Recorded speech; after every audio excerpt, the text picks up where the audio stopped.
What's up, everybody? Welcome back to the neighborhood. On this episode, we are talking about the latest free-to-play multiplayer game to take the gaming world by storm, Marvel Rivals.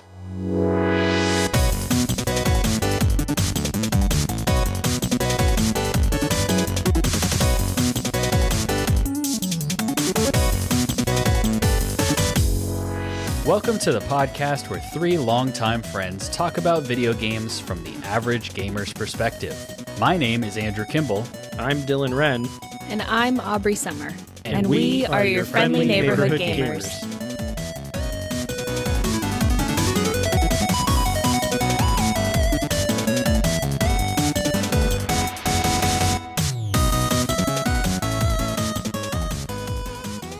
Before we really get rolling on this episode, you will probably notice that I've replaced some of the voices that you'll hear.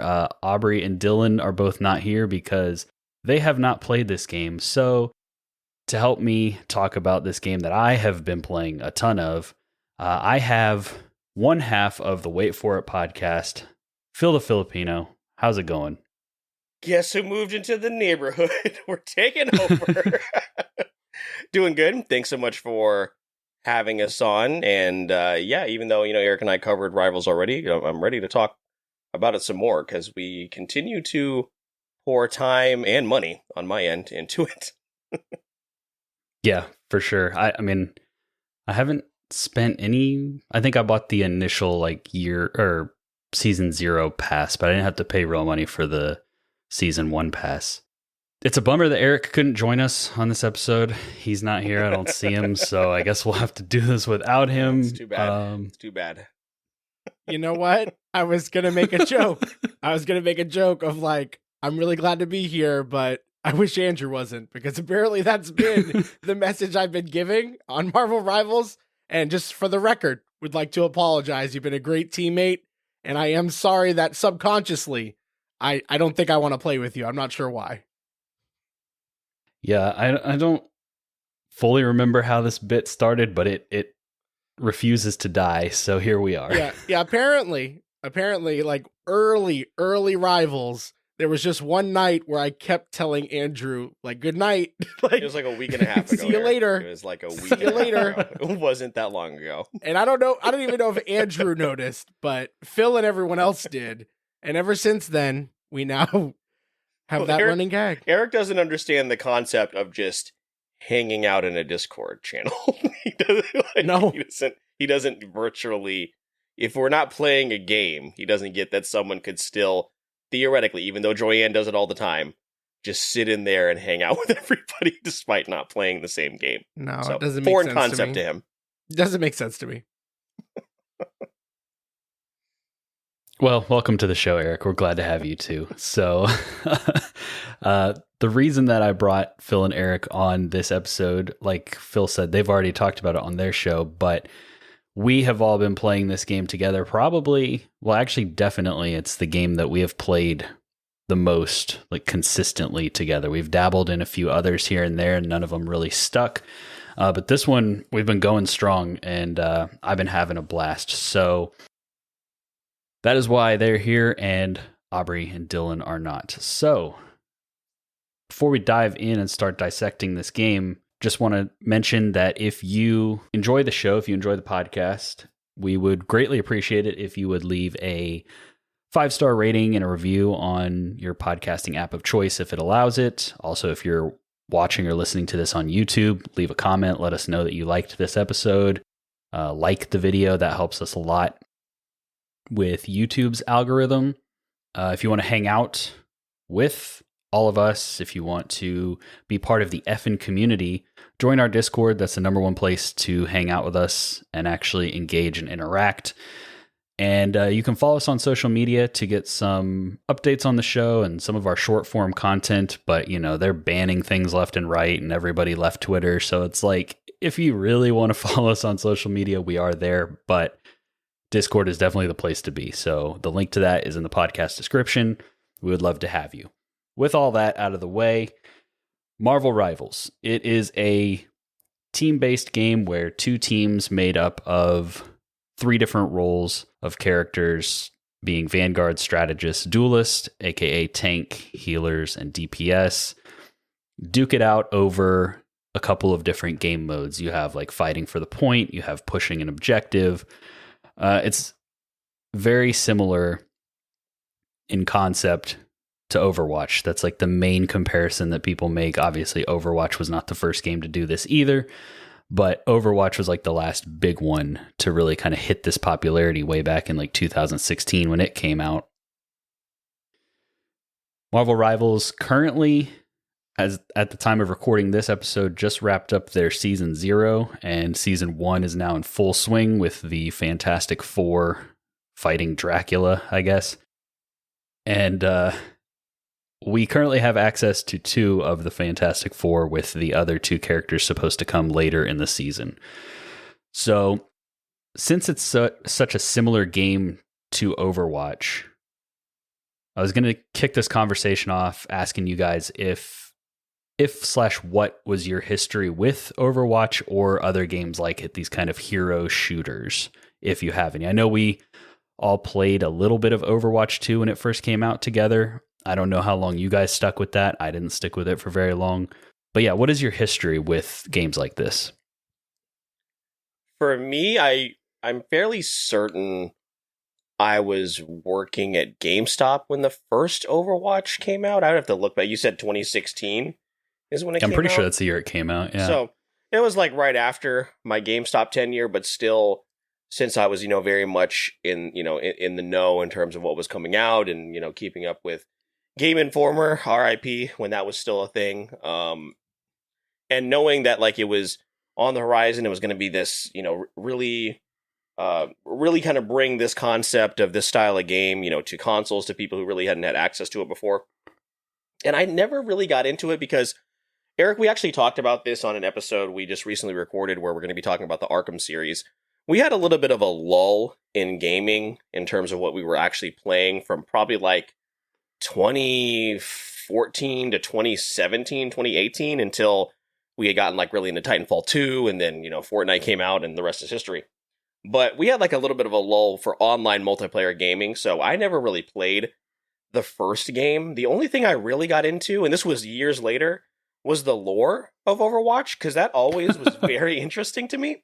They put out like a ton of really cool like vignettes and featurettes animated on YouTube, and I was just really like interested in those characters, but never really had anybody that would play the game with me.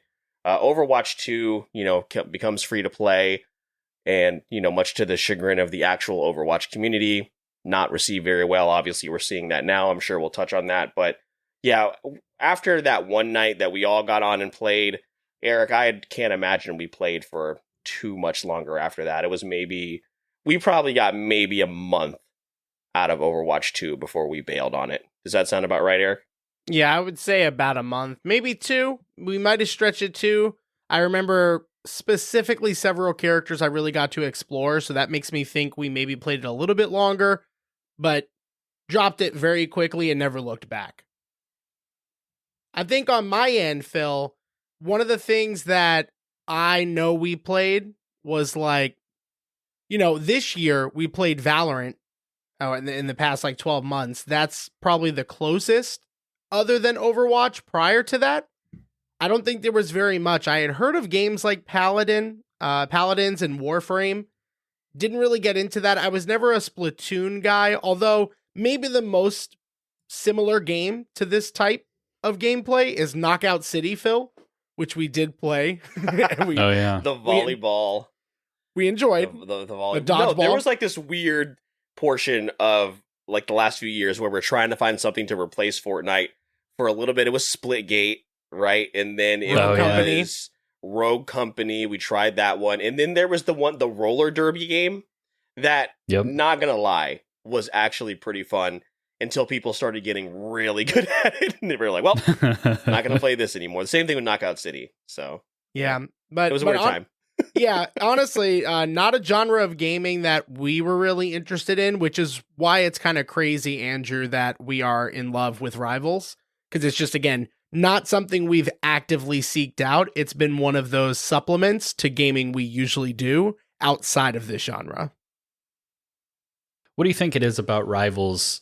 Because I'm very similar to both of you, where Overwatch 2 went free to play. I had missed Overwatch 1, but I had heard about it. Aesthetically, it like did nothing for me. Overwatch 1 when it came out, I didn't really care for the art style. I didn't understand why there was a gorilla in there. I just didn't really get it. But a bunch of people that I knew were super into it. And then so when Overwatch 2 came around and it was free to play, I was like, well, I might as well try it. And I liked the concept a lot of the different roles. You don't have to be like a no-scoping god to be competitive like you do in some of these military shooters. But I just, for whatever reason, I found like a couple characters I was pretty good with, but it just, unless I was playing with some other people, I didn't really enjoy it enough to stick with it. And I didn't enjoy it enough to like find a group or like stick with a group or wrangle people together to be like, hey, we should be playing Overwatch 2. So for me, I think similar to like how I got into Marvel Snap, I think the property does a lot for Marvel Rivals. I think the property being recognizable, characters that you already know, kind of understand their deal. I think that did a lot for me personally, but I think it does a lot for just gamers in general, people playing this game in general. For me also, the fact that it's third person, I like the third person perspective a lot more than the first person perspective. I'm much more likely to buy a skin in this game because I can see my character. But it also helps just with like situational awareness, being able to see all the way around your character to a certain extent and see what's going on a little bit. And I've always just kind of preferred third person games in general. So I think those are some of the main reasons for me why Rivals has clicked when Overwatch didn't. What about you guys? Yeah, I would echo everything that you said. I feel like you've hit both the little and the big points there. So there are like preference things from a POV standpoint and aesthetically that I agree with you when comparing a game like Overwatch to Marvel Rivals. But then they're the bigger things, and the IP does have a lot to do with it. But for me, it's the fact that it opens the door for new players to join in. And I don't think Overwatch, while it was king of this domain, I don't know that Overwatch had that reach, and Marvel Rivals right out of the gate does. I mean, Phil, this is the first game in quite a bit where we are consistently getting 4 to 6 players on each time we're playing. And again, this game came out months ago. So that's not something we always get a chance to do outside of the normal 4 people we would be able to get together for Fortnite or something. Again, 4 is different, 5 is different, 6 is different. As you have to get more people, it gets more complicated. And Andrew, from an Overwatch standpoint, I didn't enjoy it because of the same reason I sometimes don't like to play Rivals or games like this. Without a full lobby of people you know and trust and can communicate with, it's just not as fun in most game situations. And Phil, you say it all the time, we are well past the age where we are joining open lobbies and talking to people on the mic. So that's my echo to your sentiment there. Yeah, for me, with Marvel, it has kind of entered its Pokemon stage where, and I know your co-hosts have very differing opinions on the Pokemon IP, but it's to the point where if it's Marvel related, like, yeah, I'll check it out. I'll like peek at it. You know, like you guys tried to get me into Marvel Snap, but I wasn't going to give that a shot. But like even a game like Midnight Suns, I'm like, oh, that's got characters I know, but I never played it. You know, even when the Avengers game went on sale for like $3, I was like, yeah, I'll buy it for $3. I'll give it a shot. So it's entered this stage where it's like, well, I like those characters. I'm a shill for Marvel. I can admit that. I mean, I don't mind admitting that. So, and then when the gameplay after the beta started coming out, it really piqued my interest. I was like, oh, we might be onto something here, because I remember when they first announced it, they were like, is this really going to be a hero shooter? Like, it's going to be, they're going to sell skins and there's going to be battle passes. Is this really what they want to do after the Avengers, you know? And Guardians of the Galaxy didn't sell the way that it should have. So yeah, it's definitely because, you know, those characters are so beloved, and like throwing in the MCU skins was so smart. Really, really good idea. And then also getting an opportunity to introduce characters that you're not familiar with. Like Magic, I didn't even know until recently. Did you guys know Magic is in that New Mutants movie? And Anya Taylor-Joy plays her.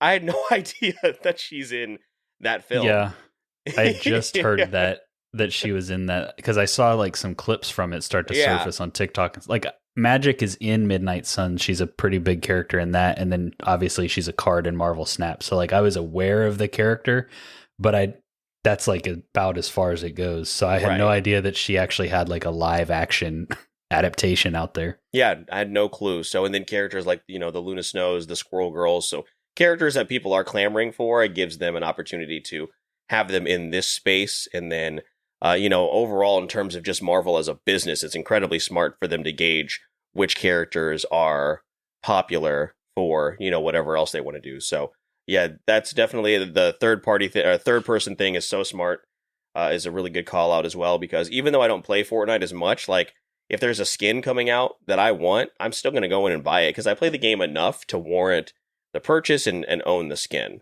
So that all of that combined with just doing everything opposite of what Overwatch 2 did is really why they're in the place that they find themselves in right now. Yeah, kind of jumping off of that. The game launched with a pretty stacked roster of characters. There's, like you said, there's a lot of iconic, familiar characters. You have Spider-Man, you have Captain America, you have Iron Man, but then you have Jeff, the baby land shark, and you have Squirrel Girl, and you have some of these lesser known, little bit more niche characters. But there's a lot of them. I don't know that I know the total number of characters off the top of my head that it launched with, but it's quite a few. And obviously they just added 2 more with half the Fantastic Four, and then they're going to add the other 2 later in the season. So it doesn't seem like it's going to slow down. What do you guys think of the initial roster of characters that this game launched with? Yeah, so I think I was reading here at the end of season 1, we'll have 37 heroes. That sounds right, yeah. So I think, we started with 33?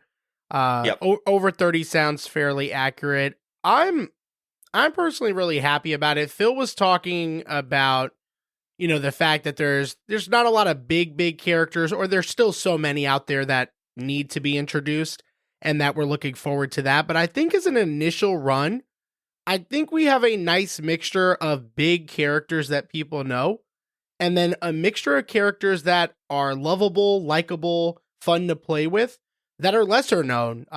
Cloak and Dagger, I'm familiar with them, but most people, the common fan, is not. Jeff the Land Shark, I mean, enough said there. Iron Fist, yes, he got a show. Nobody liked it, but as a character, well, nobody likes him in the game either, I think, but he is there. You mentioned Magic earlier. Psylocke is another one, Squirrel Girl. The list goes on and on. I just think there's a lot of good characters. Most of them, I think, fit the bill. We could always talk about some that seem a little misplaced. I'm looking at you, Loki, as a healer. But there are a lot of really good characters overall. And I mean, man, this is just going to get more and more crazy based off of the pace that it looks like they're going to release characters. I mean, they're already about to catch up to what Overwatch had over like almost a decade of characters. So I just think that's pretty impressive. And I like the first initial roster. Phil, what were your thoughts, if you want to echo what we had talked about on our episode? Again, I think you were happy, but you felt like there was a little bit left to be desired. Yeah, I mean, 33 is incredible. And like we said, incorporating characters that we're not really familiar with. I think, and we'll probably talk about this a little bit later in terms of maybe fixing some of the issues that the game has, is they really should have made more mainline iconic characters healers. And that's probably why we're fighting. Like, that's why so many people are queuing in to Sue Storm. This is a character they know, a character they're familiar with, amongst other things. There's a reason they're all queuing into we also Sue Storm. Know that's also a part of it. But, and I'm sure Jeff was really like the hook for a lot of people who didn't, know anything about any of the other healer characters. Like, oh, I'll just be this cute little shark and jump into that. So I think that certainly would have helped, is moving around some of those characters and making maybe like a Wanda a healer, something like that. So, a Doctor Strange, even though I understand why they are where they are. Hela, maybe even, I don't know.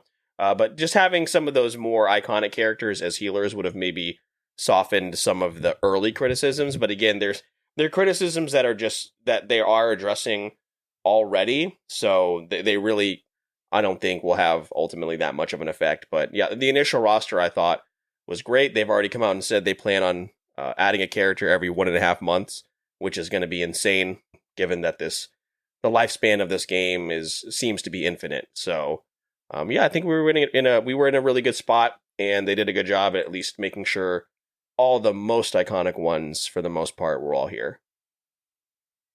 Yeah, while still leaving some room, like you said, to introduce iconic characters, get people excited when they're part of the season.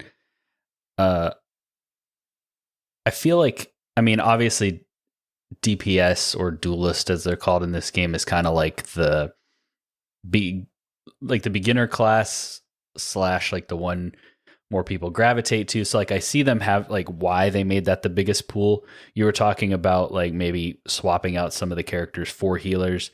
They could have also just maybe added a couple more iconic characters to the healer pool that, you know, that without taking from the DPS group. But yeah, I think that will obviously, it will grow over time. How do you guys feel about the design? We've talked a little bit about like the aesthetic of this game. It's third person. Everything is very stylized, kind of comic book animated, but like Doctor Strange and Magneto, because their tanks are like the biggest, buffest, bulkiest versions of those characters I think I've ever seen.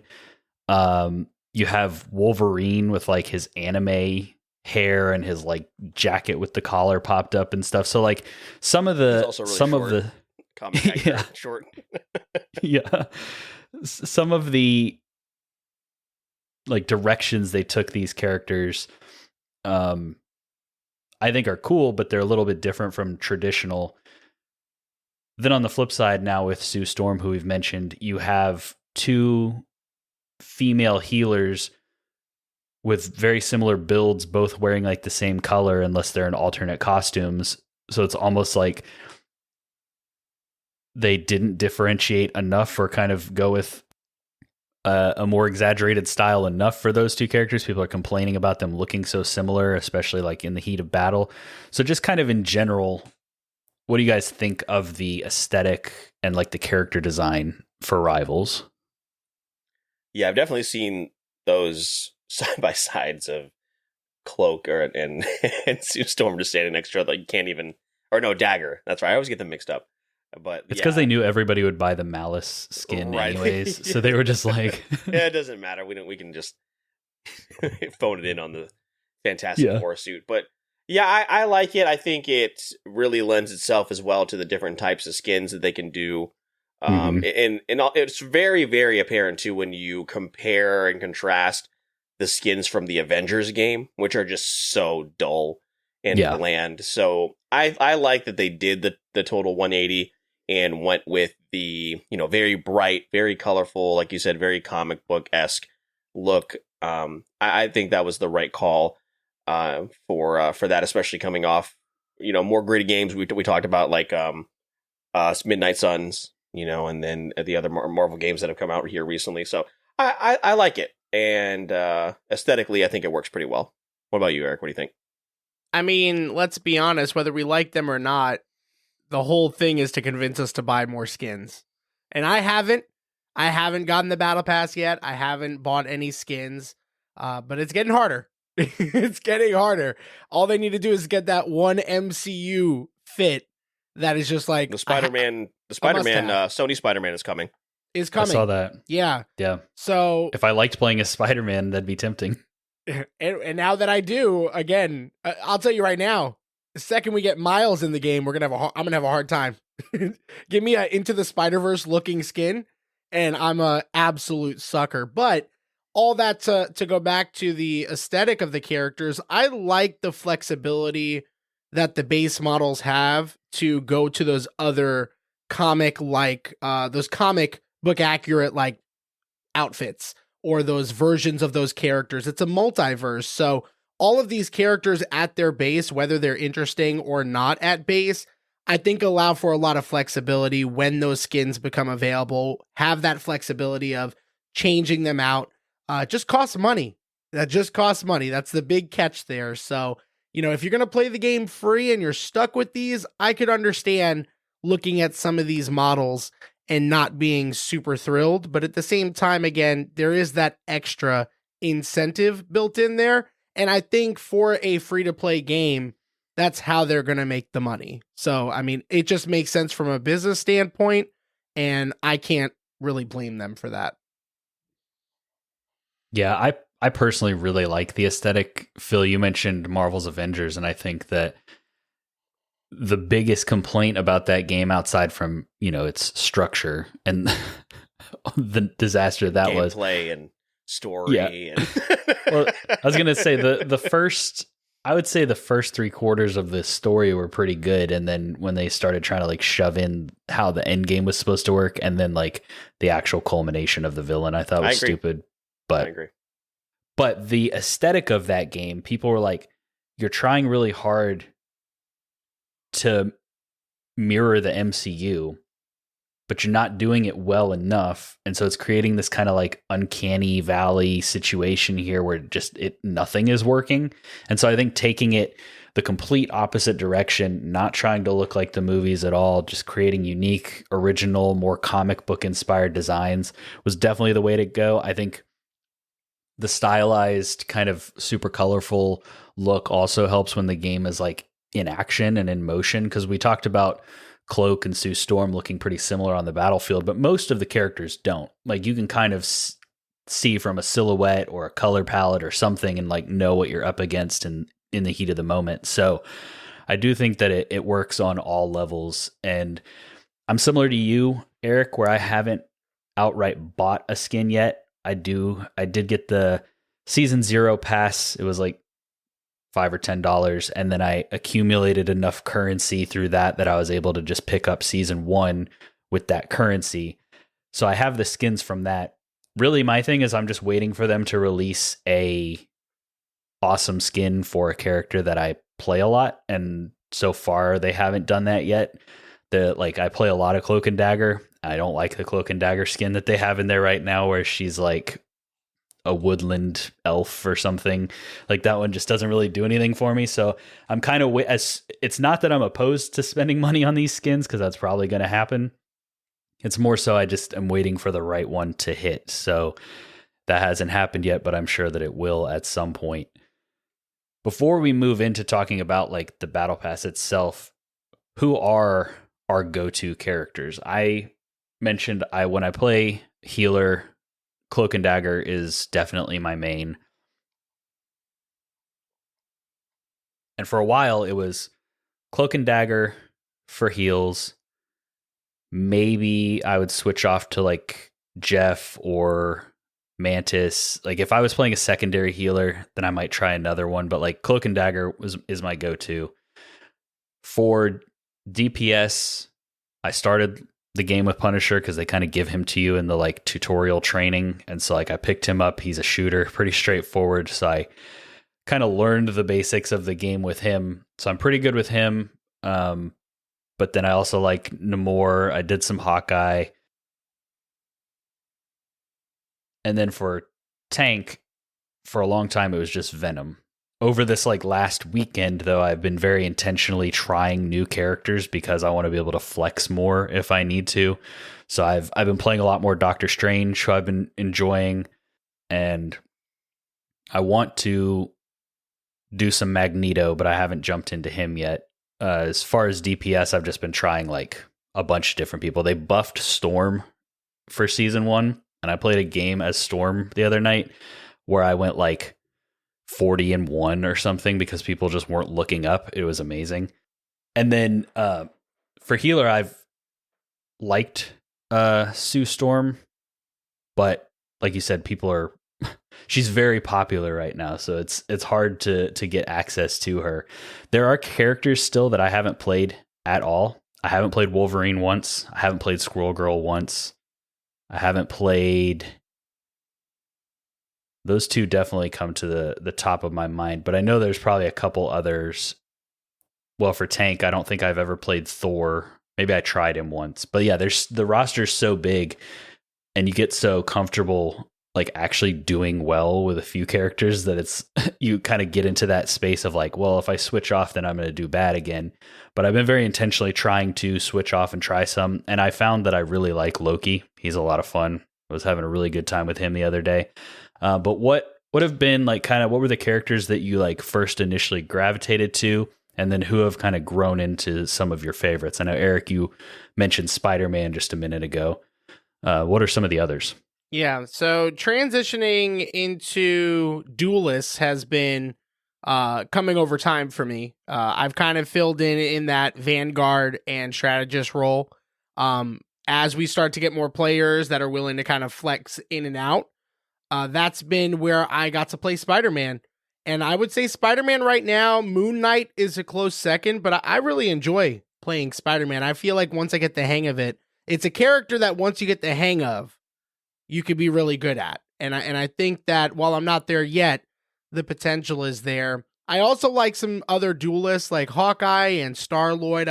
Star-Lord I've kind of dabbled in a little bit, but honestly, most of my time spent is again with the Vanguards, with the strategists, and those tank characters are obviously Venom, but I've also now started to learn how to play Groot, which it's just crazy. Each of these characters have so many nuanced levels to how you can play.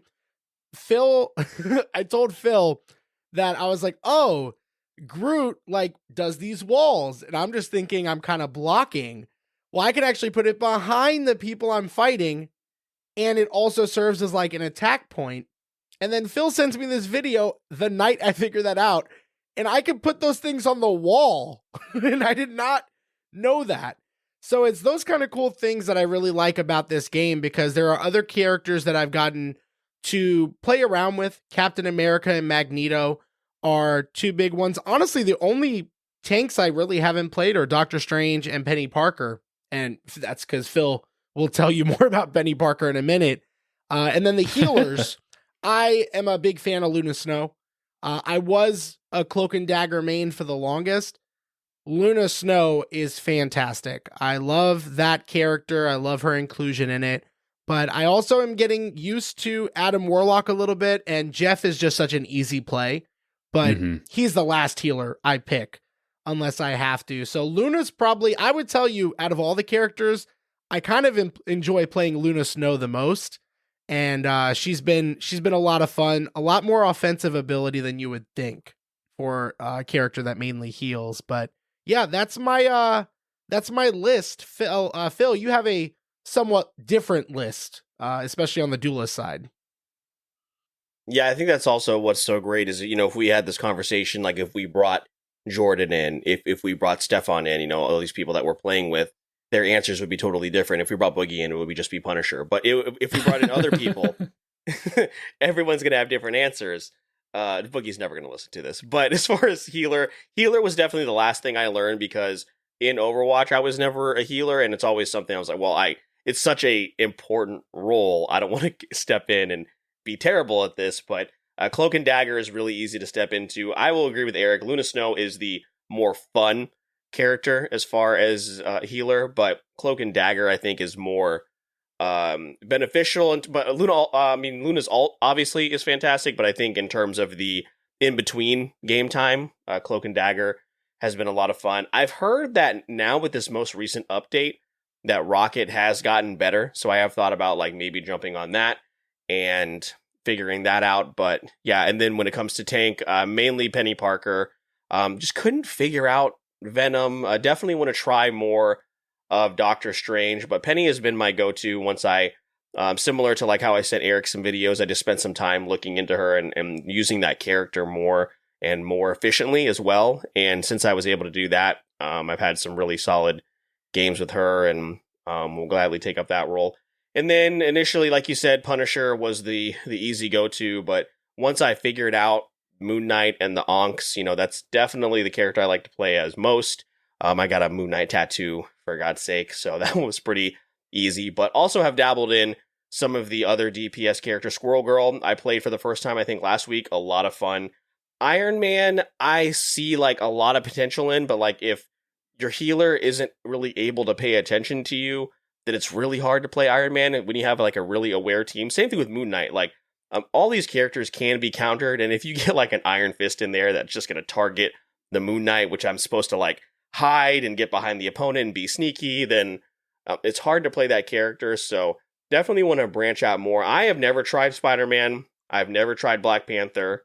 I think I've just done Wolverine like in the tutorial or in the practice zone, and I've definitely never tried Magic. So there are still some characters out there that I would like to give a shot. I've never tried Hulk either, actually, now that I think of it. So again, when it's tough because you're like, oh, I'm going to try out some of these characters, and then you're playing with your friends and you start to lose like, okay, well, we got to revert back to what we know because I want to win. So, even though it's encouraged, once you do get in that nice groove and everybody is comfortable with where they're at, nothing wrong with reverting back to what works. But again, I haven't gotten to try Reed Richards, haven't gotten to try Sue Storm. Maybe Human Torch or The Thing will be my be some new characters I can give a shot. But yeah, a nice, big, diverse group of characters, depending on what everyone else in the team wants to do. Reed Richards I tried him once and was like, I hate this. This is terrible. And then the like quests that they do, the like missions, some of them were like Mr. Fantastic specific. And so I was like, okay, I'll give him a shot in quick play, just see how it goes.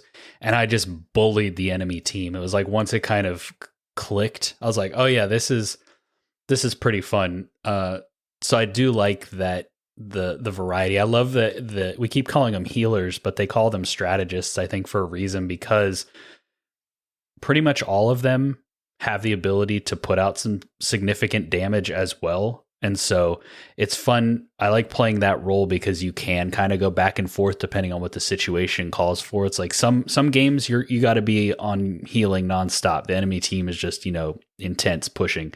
Sometimes you can switch off and start just focusing on damage a little bit more and really helping your team push. So I like that aspect. You mentioned Moon Knight. He has a really sick skin in the season pass that I just acquired, and so I played him for like the first time, got absolutely destroyed, and did what you were just talking about, like reverted back to a character I know.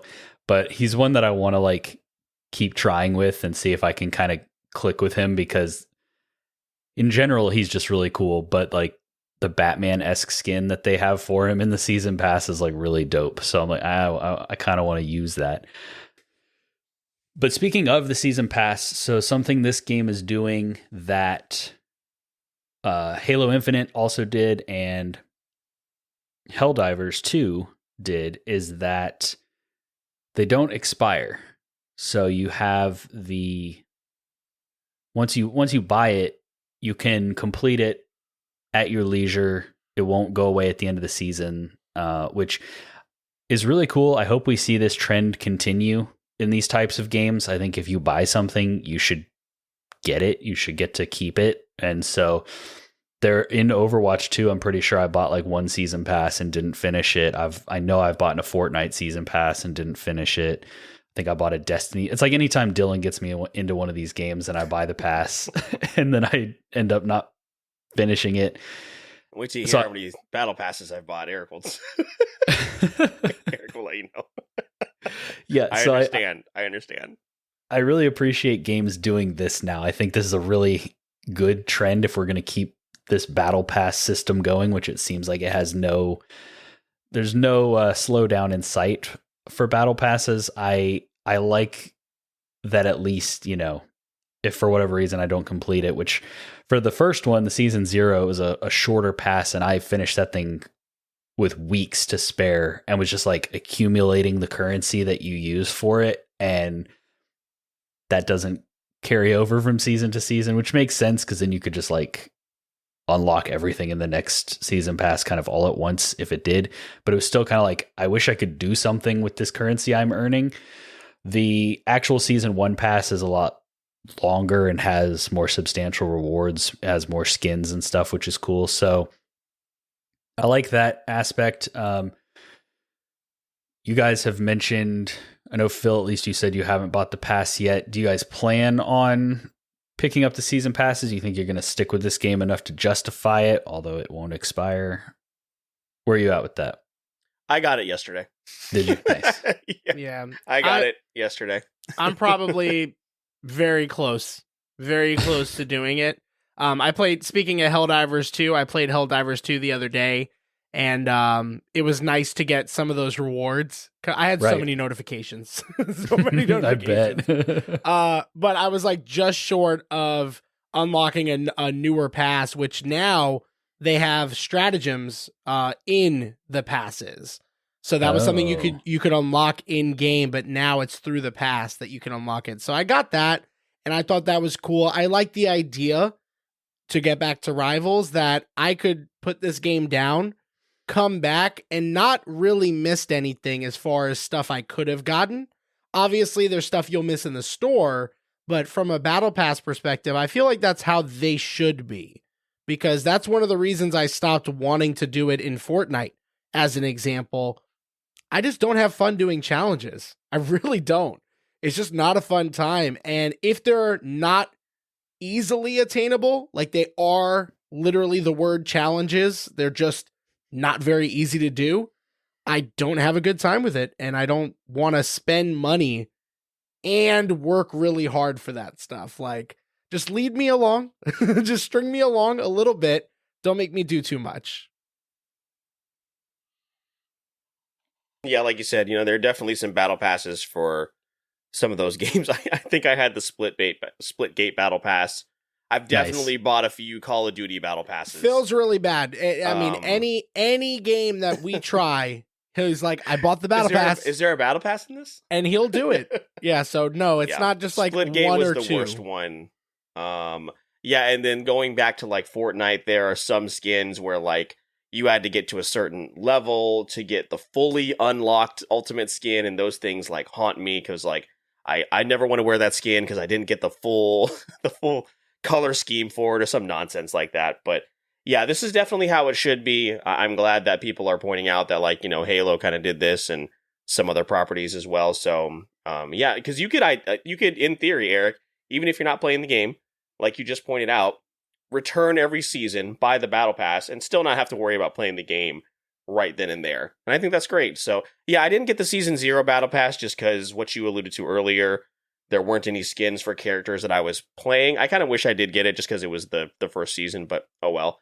But going forward, I definitely anticipate getting them, and there were also characters in there in the new one that I certainly play. I mean, right out of the gate, there's the Moon Knight that you alluded to, and on the second page, there's Penny Parker. So like I'm getting instant turnaround on that right away. And then what's something that our buddy Gefilta said, Eric, in our Discord, is just going in there and supporting a game that we want to be around for a long time. Also, if you have the $10 to spare, then why not? And you can also always go back and try and get those rewards later. Yeah, and like I mentioned earlier, I think the battle pass for this game is very fair, very friendly in the sense that its initial cost to entry is not that high. It's like $10, like you said.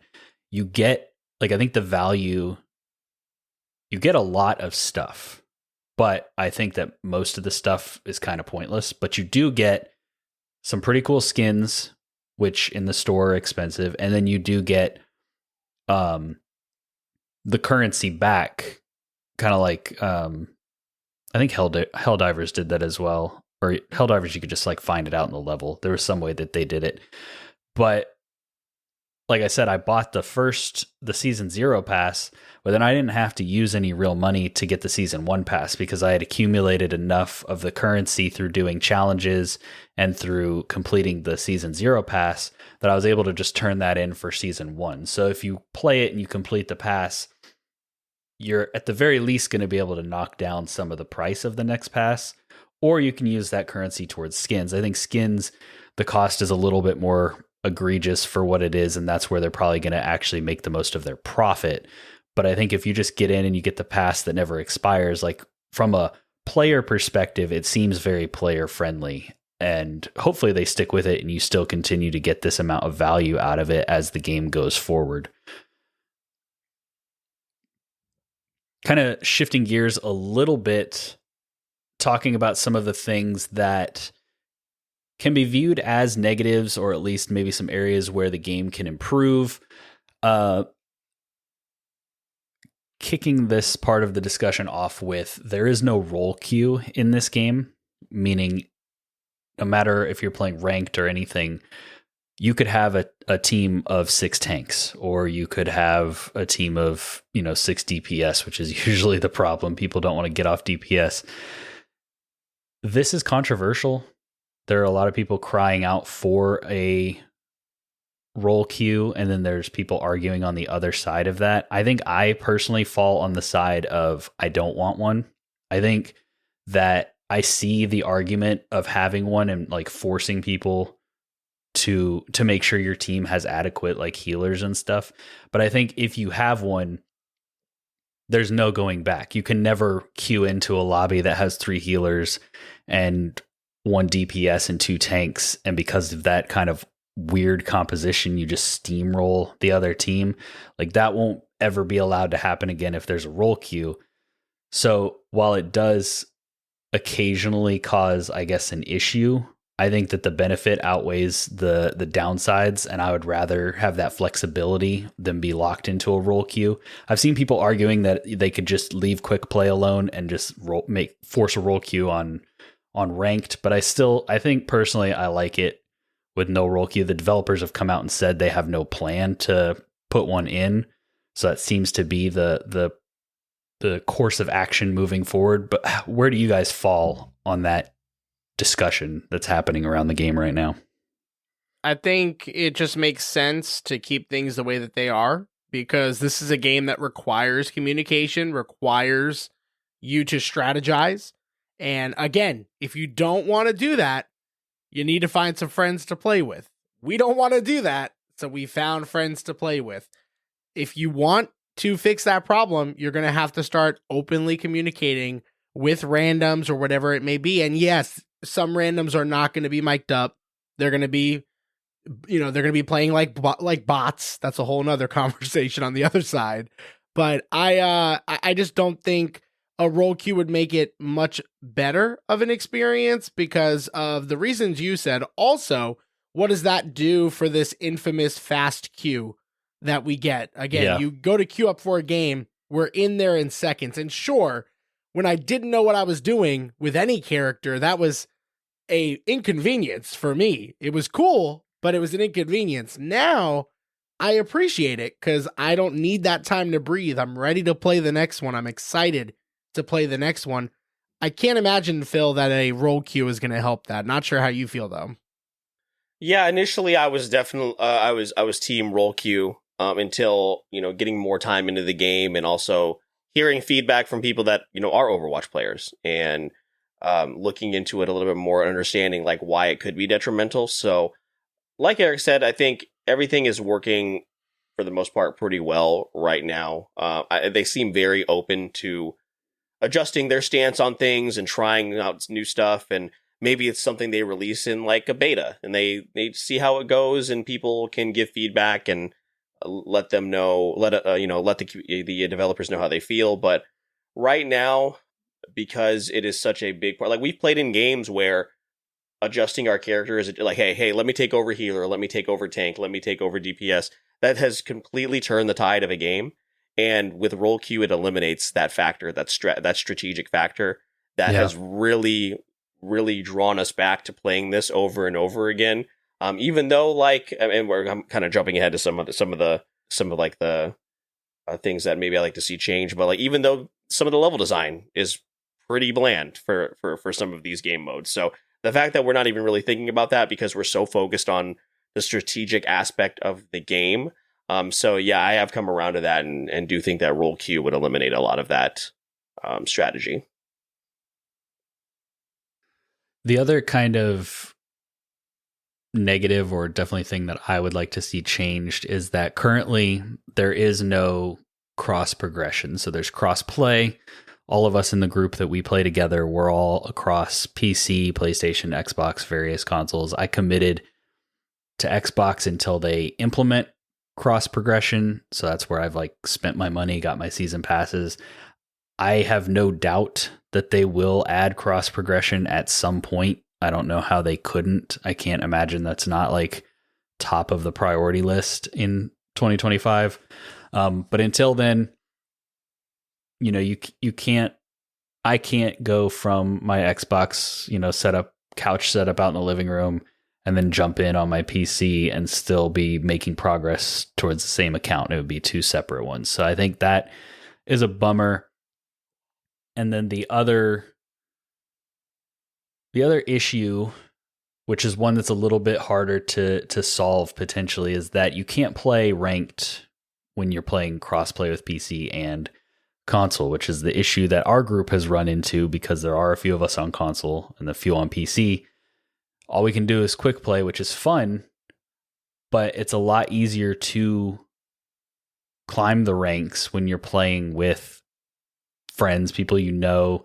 Yet, like you say, you've locked in on the characters you're good at, you're communicating, you're adapting, and we can't do that because you can't play ranked crossplay. Now, I understand why they did it because of the mouse and keyboard versus controller argument, but I do think that it would be cool to see some sort of an option where you could opt into ranked crossplay, and then, you know, if you were not playing with your particular group of friends, you could then opt back out and only play with like the console or PC crowd.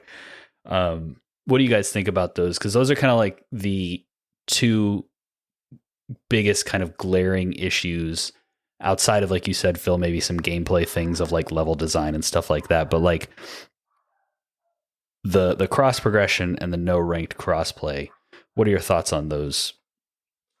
Yeah, we talked about this on our episode too, and you know, it's definitely a major, not a major, but it's definitely a deterrent as of right now, because I don't know why I didn't piece it together, but you know, I obviously had also downloaded this on my PS5 because maybe I want to sit on my couch and play it every once in a while instead of sitting here in my office. But you know, logging in and then it clicking when I had to put in, you know, my username again, I was like, oh, none of my stuff is here. Like my Moon Knight skin that I had already purchased is not there. So really, like you said, definitely expect them to figure that out eventually. And then, yeah, because even when I'm playing, because I played like maybe 2 games of rank just to kind of see how it goes, because even I'm going to make a lot of PC players mad about this, I still play with a controller, even though I'm on PC, because I play with mouse and keyboard, and it's just listen, guys, in my 30s, it's just not a skill I'm going to learn. I'm just going to be honest with you. I'm comfortable with the controller, and my team won both times, so like I didn't experience an instance in that I felt like I was at a disadvantage because I was on controllers. So I really hope maybe it's its own thing, you know, ranked crossplay, whatever it may be. Just like some of those other things we've mentioned, I'm sure are, I hope are near the top of their priority list as far as getting that done. Because yeah, Eric, what do we like? We don't ever touch quick play in Rocket League. When we do dabble back in Rocket League with Boogie, we enjoy climbing those ranks, right? Like we were in platinum for like a day, and we were like, yeah, look at us go. As people that primarily no diamond. We because we're typically platinum. Yeah, I think in Rocket League. So when we got to Diamond, we were like, look at us go. Immediately was shot back down to earth. But still, we made it to Diamond. Right. No one can take that away from us. No, they can't. And you know, I think I don't really have anything extra to add that you two didn't touch on. The one thing I will say, though, is when the hell is this going to stop being a problem? Like, at what age are we going to get to where this is not a thing anymore? I don't know if it's going to be in our lifetime. I hope so. I think it should have already been here. So that'll be my commentary on it, because it's honestly just, it's a shame. It's a shame. But again, with the expectations I had for this game, it's already well exceeded. So from a gamer perspective, I am giving the game some grace. As an industry, sure, I definitely think this should no longer be a real thing that we have to worry about. Yeah, well said. Kind of piggybacking off of that, like, what is there anything that you guys want to see for like what do you want to see from the game 6 months, a year down the road? Like, obviously we've mentioned the couple of issues we were just talking about, but like maybe as far as new game modes, characters, events, skins, like what are you hoping for in the future of Marvel Rivals? Definitely in terms of characters, I'd like to see more X-Men characters. There's a whole list that they can pull from. Continuing to release like really cool comic accurate skins, I think would definitely be on the top of the list as well. Again, I'm certainly not deterred from spending money in this game. I've already done that. So, definitely better level design, maybe more interesting level design. Cause honestly, like I couldn't really point out any major characteristics for any of them. I mean, there's the level that has like the symbiote that like blocks you from going down a hallway, and I can't really tell you anything else about any of the other ones. So better level design for sure. But again, until I guess we want them to avoid any type of like Helldivers mishaps, which didn't affect us because we were already playing on PlayStation. But like there are so many people for this that are obviously playing on all different consoles or on PC, and avoid anything like that. And again, they just seem so self-aware of what works and what does not work. And, probably a lot of people on this team played Overwatch, and they're like, here is what we didn't like, and here's what we need to stay away from. So early on here, as we sit January 2025, who knows what will happen in June of 2025. Hopefully we're not having a different discussion. But right now, many of the things are relatively nitpicky. Like I said, just give us that ranked crossplay, because is there going to be a point where we are tired of quick play? It could happen. Who knows? Who knows what happens a few months from now? Right. Yeah, I think I'm right on board. We talked about a lot of stuff that could really fall under this list of things we'd want to see going forward. I think what I'll focus on here is things that I'm excited for, as far as some of the characters that are quote unquote leaked. So if for any reason you don't want to hear this part, maybe like 90 to 120 seconds from now is a good skip point. But a couple characters that are obviously, Ultron is the biggest one that everyone has heard. Blade is definitely an interesting character, I think. And then you've got your X-Men characters, Cyclops. I don't even know what a Professor X looks like as far as gameplay. So I'm more intrigued about that than anything else. And a couple other ones are like Deadpool, Hitmonkey as well, Colossus. I hope it's Captain voiced Marvel. by Seth Rogen. Doesn't Seth Rogen voice Hitmonkey? I think so. I'm never gonna watch that show, but no, I'm not 100% sure. But those are some of the leaked characters. Jason Sudeikis. Sorry, that's who it is. Seth Rogen is Donkey Kong. Nope. That's also wrong. No, okay, well then you don't know who it is. No, I don't. That's unfortunate. Yeah, I trusted you. Yeah, that's it. Oh, MODOK is also again another character. God. What would that Please look like? no. Okay, only if they give us. Okay, that is definitely an MCU skin I want. I just want that guy. Oh. Yes. Yeah, the guy from Ant-Man. And make it the only photorealistic character in the game. Ruin the whole aesthetic. Yeah. But yeah, I think characters is the moral of that story. I'm just really excited to see how many characters or what type of characters they're going to do, how many they're going to do, and how they're going to manage this roster. Because, I mean, just by the end of 2025, with what it'll look like, we're going to ideally get over 50 characters in here. What does that look like going into 2026 if this game is still as popular? Like, I don't know what that future holds, but it's exciting to see how a game like this could potentially continue to grow, continue to add more. Will they actually do that? I just don't know. I don't know. I don't want to say it's unprecedented, but what I did tell Phil on the episode that we did was Overwatch absolutely had the crown for this genre of gaming, but that really felt more like default. Marvel Rivals, I do think, is starting to go into uncharted territory. Maybe not quite yet, but I think they're on the cusp there. And for that reason, that's both exciting and a little daunting. You didn't play Battleborn? Nobody did. No. Again, so somebody out there, tell us. They're going to be like, oh, well, this game actually did this first. Nobody played it. They tried. Nobody played it. A lot of people tried. A lot of people tried for sure. My Looking thing, at you, Blazinski. my thing with them continually adding characters, as awesome as it is like at a certain point, how do you make them mechanically different? And so I'm curious to see how far they can go with increasing the roster before things just aren't unique anymore. And at that point, maybe like the solution is we start just like creating palette swaps for the character. So like you can just decide whether this, the way this character plays will always be the same, but you can decide if it happens to be like a Spider-Man or a Miles Morales or something, you know, like maybe they introduce new characters in that way and they just kind of like attach them to pre-existing characters. I don't know, but I can see, like you mentioned, the X-Men. There's enough characters in the X-Men alone to blow this roster like into ridiculous proportions. And so I hope that as they continue to add characters, because right now it's super cool and exciting, like, oh, we're getting 4 characters in season 1. That's crazy.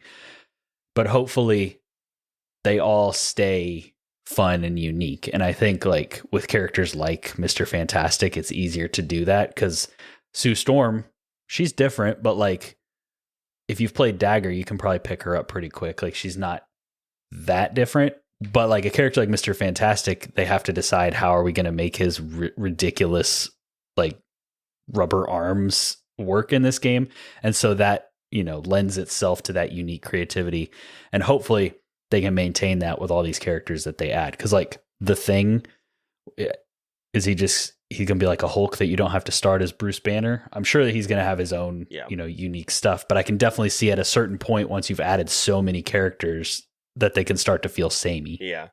Like how different is Johnny Storm really going to play from Iron Man? You know, like I'm pretty interested to see how they handle that. Obviously, projectiles are going to look different, but like, what does that really look like in terms of a gameplay perspective? So, yeah, exactly. That's a good point.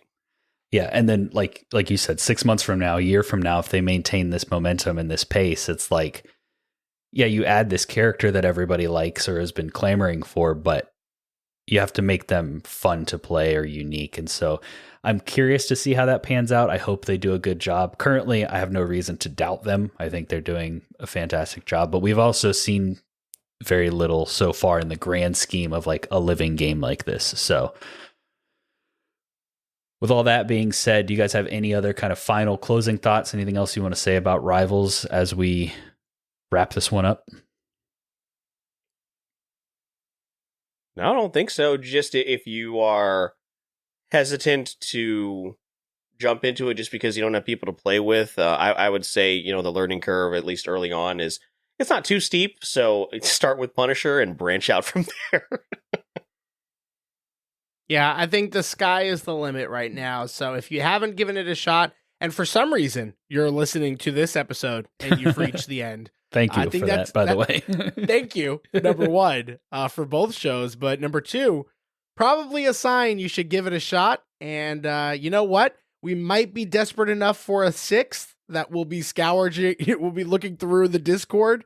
Okay, well, this seems like an insult. That you're like, if we are desperate enough to invite you, we listener. might play with you. That's how Eric talks to people that he plays games with. I've learned. Yes, again, we don't know how much longer Andrew is going to be able to play with us, so it could be you.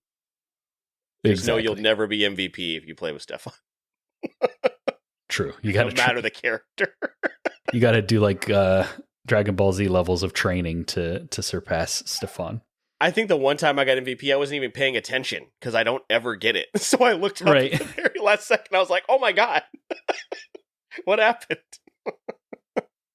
So now let's go ahead and roll into some guest plugs. You guys have never been on this show, so I'm sure people don't know who you are, but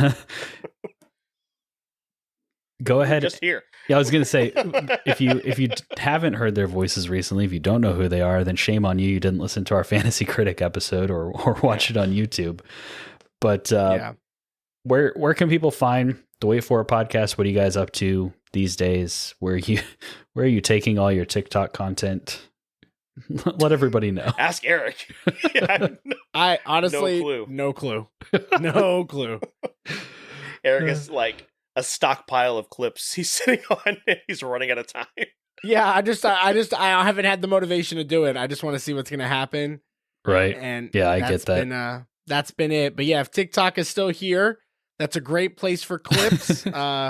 Obviously, we do a lot. We've been doing video content now for well over a year, and continuing to grow that on YouTube. So we'd appreciate that. But yeah, all audio platforms, everywhere that you find the FN Gamers here, the neighborhood, you can find us. And Twitch as well is a great place. We just, in addition to some frequent streaming or infrequent streaming, I'll let Phil talk about that schedule, whatever that looks like. We did do a Letterboxd recap. So if you want to hear our thoughts about movies, film, things of that nature, that's a great place to start. We also did our end of year awards if you want to look back to 2024. If you want to look ahead to 2025, we did a foresights and predictions episode with friend of the shows, Jay from Super Bracket Bros. And the final plug here, if you love gaming, which of course you do because you're listening to this show, The Game Room Where It Happens is an episode we do every single month on the podcast. And the last 2 episodes, by the time you're listening to this, was Batman Arkham Asylum and City and Marvel Rivals. And our upcoming game, to give you guys a preview, I will be playing Guardians of the Galaxy for the first time, a game Phil has played, beat, and has wanted me to play for quite a long time. So it's a great series where we jump into games that are either new that we're getting into, or some of those classics that one of us haven't played, or we both just want to reminisce on. But Phil, anything else you want to add to that? No, that's pretty much it. I am a Guardians of the Galaxy truther. So the more people that I can get on board with that game and just rid it of its Avengers stink, because it came out a couple years after that, the better. Just like Andrew said, our Discord channel is also a great place to hang out with us. Andrew's in there and some other people from the Super Bracket Bros cinematic universe. We're all in there hanging out, and who knows what the landscape of social media is going to look like in 2025. So Discord seems to be the constant. So come hang out with us there. And, if you want to throw some money, Patreon's out there too. Eric usually does that, but we switched roles this time around. So Patreon, if you want to be a Weight Watcher, come join. Come join us. I love that so much. It's great. As far as our content, as far as the effing gamers, things to be keeping an eye out for. Recently on YouTube, we put our Fantasy Critic video up there, so you can see all of our lovely faces as we let Dylan bask in his glory for winning, and then we drafted for our 2025 year. So that's on YouTube. I also did a kind of look back retrospective style video on Assassin's Creed Black Flag that recently went up. So if you like that game, I would appreciate you checking that video out, letting me know what you think. It's kind of my first crack at that sort of format. So would love to get some feedback on that one. We have more YouTube videos planned. We're trying to ramp up to where we can start releasing those weekly instead of bi-weekly. That's one of our goals for this year. Hopefully we can achieve that. As far as the podcast goes, I am currently lining up some interviews for this year. We kind of slacked off a little bit last year, but it's something that I want to get back into in 2025. We also had the Fantasy Critic episode with these guys and Jay and Stefan that recently went up. That's always a really fun, big episode to kick the year off. And I think our most recent episode at the time of this one coming out, we laid out some gaming goals for the new year that we're going to try to achieve. So definitely go check those out if you missed them. With all that being said, thank you guys so much for joining me, Phil and Eric. It's been a lot of fun. I'm sure I will see you on Rivals in the not so distant future. Thank you all so much for listening. We greatly appreciate it. And remember, that is